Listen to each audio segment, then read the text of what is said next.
Arriver à un âge mûr sans être marié est une épreuve toujours difficile à vivre, surtout pour les femmes.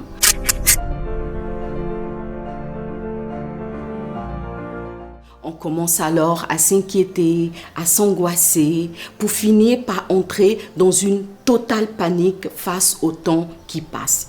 Est-ce que cette situation prendra fin un jour? Pourrais-je seulement me marier? Aurais-je un enfant un jour? Sont autant de questions qui se bousculent dans l'esprit de la femme célibataire. Pourtant, le célibat est une période toujours riche pour chaque personne. Elle permet en effet de pouvoir régulièrement faire le point sur sa propre situation professionnelle, émotionnelle ou sociale, offrant ainsi la possibilité de se mettre en accord avec soi ou de se réajuster. Vivre un célibat épanoui n'est pas une utopie.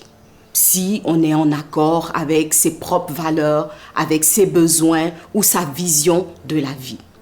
En effet, le mariage n'est pas une fin en soi. Ne pas être marié ne peut pas empêcher une femme de se réaliser pleinement. Tu ne dois donc pas te laisser entraîner par la tristesse au point de freiner ou de bloquer ton propre épanouissement. Alors, comment est-ce que tu vas t'en sortir? 7 points pour que tu reprennes le dessus.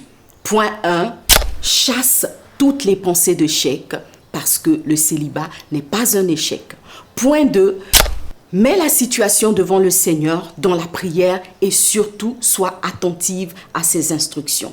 Point 3, prends le temps d'apprécier ta liberté de célibatante et aussi les nombreuses personnes qui sont autour de toi, telles que ta famille, tes amis, tes collègues de bureau, etc.